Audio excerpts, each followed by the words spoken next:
Hello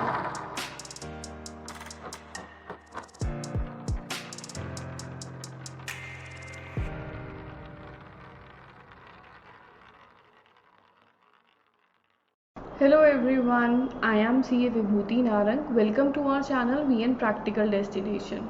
In today's video, I'll be discussing about the GST Electronic Cash and Credit Ledger, along with that the liability registered covered under GST. Topic में in detail जाने से पहले ये समझ लेते हैं ये चीज़ें हैं क्या। जीएसटी में जब हम रिटर्न फाइल करते हैं या किसी भी इंसान की जब रिटर्न फाइलिंग होती है उस टाइम पे उसके जो कॉमन पोर्टल पे हर रजिस्टर्ड टैक्स पेयर की ना एक इलेक्ट्रॉनिक लाइबिलिटी रजिस्टर और दो लाइबिलिटी लेजर्स आते हैं। एक कैश लेजर होता है और एक क्रेडिट लेजर होता है। These register and ledgers will reflect the amount of tax payable, the amount available to settle the tax liability and the input credit available. मतलब एक लेजर से हमें ये पता लगेगा कि कितना हमें टैक्स एक्चुअली पे करना है, एक रजिस्टर से पता लगेगा कि हमारी लाइबिलिटी ऑनलाइन कितनी रिफ्लेक्ट कर रही है और क्रेडिट लेजर हमें ये बताता है कि हमारे पास कितना इनपुट क्रेडिट अवेलेबल है। सबसे पहले कौन कौन सी चीज़ें हम स्टडी करेंगे, का नाम क्या है। रजिस्टर जो है वो एक ही है which is electronic liability register. आपके डैशबोर्ड पे तीन चीज़ें रिफ्लेक्ट कर रही होती हैं कॉमन पोर्टल पे। एक होती है लाइबिलिटी रजिस्टर, एक होता है आपका कैश लेजर और एक होता है क्रेडिट लेजर। क्योंकि सब कुछ इलेक्ट्रॉनिक फॉर्म में रहता है और आपको पोर्टल पे व्यू हो रहा होता है तो सब कुछ इलेक्ट्रॉनिक के नाम से जाना जाता है, यानी कि electronic liability register, electronic cash ledger और इलेक्ट्रॉनिक क्रेडिट लेजर। इनको हम पोर्टल पे व्यू कैसे कर सकते हैं। सबसे पहले तो हमें जीएसटी की वेबसाइट पे जाना होता है और फिर हमें राइट साइड पे लॉगिन के ऑप्शन पे क्लिक करना है।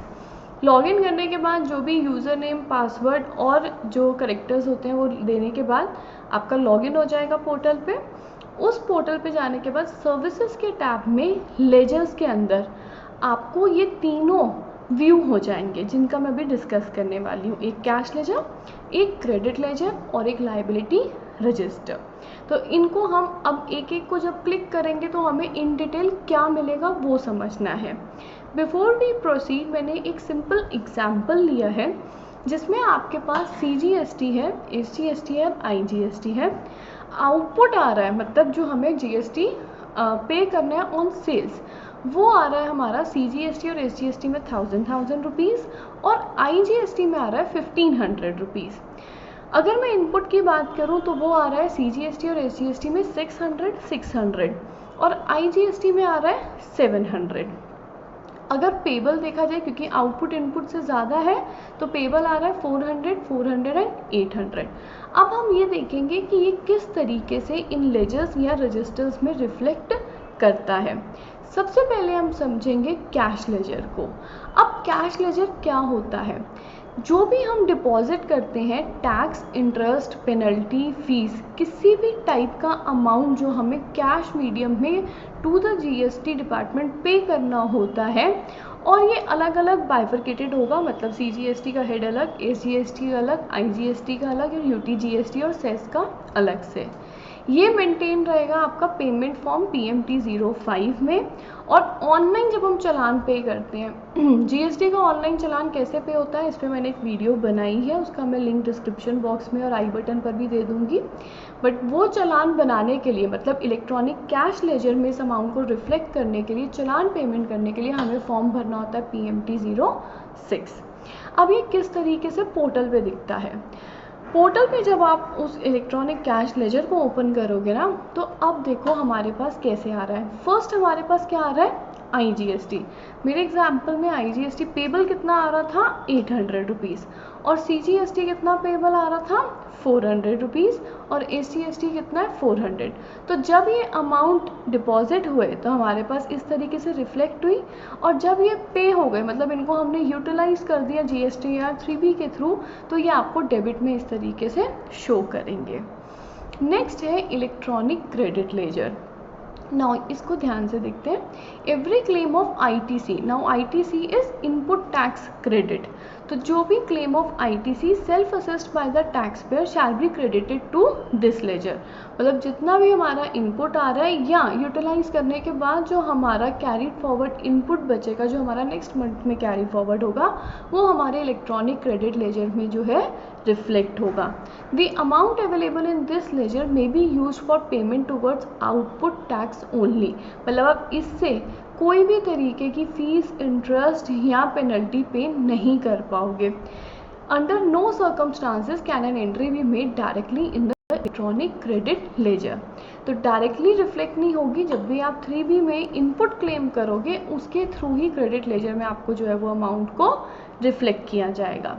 अगर मैं अपने एग्जांपल की बात करूँ तो हमारे पास, क्योंकि अभी CGST में 600 और IGST में 700 का अमाउंट था, तो ये क्रेडिट इस तरीके से शो हो रहा है, बट यूटिलाइज होने के बाद भी ये 700, 600 और 600 है। लेट सपोज उसी एग्जाम्पल को अगर मैं थोड़ा सा चेंज करती हूँ। अब एग्जाम्पल में मैंने क्या किया है कि CGST में 1000 आ रहा था, SGST में भी आउटपुट 1000 है और IGST में 1500 है, बट जो हमारा इनपुट आ रहा है ना वो आ रहा है 1500 इन CGST, 1500 in SGST and 2000 in IGST।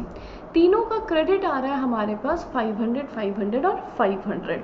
Let suppose अगर ये सिचुएशन होती तो ये चीज़ पोर्टल पे हमें कैसे दिखती। हमारे पास जो क्रेडिट अभी 700 का आ रहा है, इसकी जगह हमारे पास IGST में आ रहे होते 2000 का क्रेडिट, CGST में आ रहा होता 1500 और SGST में आ रहा होता 1500। यूटिलाइज मतलब डेबिट कितना हो जाएगा हमारे पास 1500 IGST में, 1000 CGST में, 1000 SGST में। हमारे पास क्लोजिंग बैलेंस कितना बचता, जो अभी जीरो दिख रहा है वो बच जाता 500, 500 एंड 500। अब इस क्रेडिट को हम अपने नेक्स्ट मंथ में यूटिलाइज कर सकते हैं। लास्ट है हमारे पास electronic liability register. Now this ledger records all liabilities, मतलब जितनी भी liabilities of a taxable person होंगी, जो भी हमें पे करनी होंगी आउटपुट के रूप में। Now this will cover everything, that is including your tax, interest, late fee और एनी अदर अमाउंट पेबल पर return the furnished by the tax payer और any proceeding.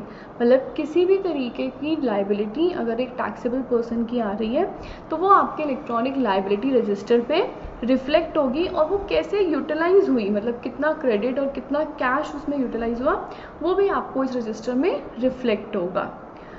Any interest that may accrue from time to time और the reversal of ITC और interest, सब type की चीज़ें इसमें आपको रिफ्लेक्ट होंगी। नाउ फॉर एग्जाम्पल पोर्टल पे ये किस तरीके से दिखेगा। पोर्टल में हमारे वाले केस में 1500 IGST था, 1000 का CGST और 1000 रुपीज़ SGST।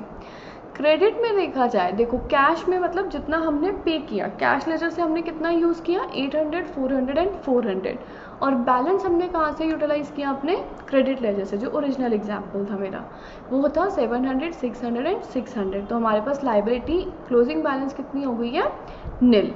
तो ये थे हमारे वो 3 लेजर्स और रजिस्टर्स जो हमारे कॉमन पोर्टल पर एक टैक्स पेयर को व्यू होते हैं। ये जो टॉपिक आज मैंने कवर किया इस वीडियो में, ये आपको मेरी वेबसाइट vnpracticaldestination.com पर कोर्स आउटलाइन में GST पार्ट 1 में GST रिटर्न्स के जो टॉपिक है वहाँ पे व्यू कर सकते हो। Beside this I also teach online as well as offline for any kind of practical training in any subjects related to GST, TDS, income tax, balance sheet, payroll, tally and Excel. If interested, you can join for my classes, that is online or offline, or the classroom training as per your desire. That's all for today's video. If you really like the video, then please press the black thumb blue and subscribe to my channel for latest updates. Thank you very much.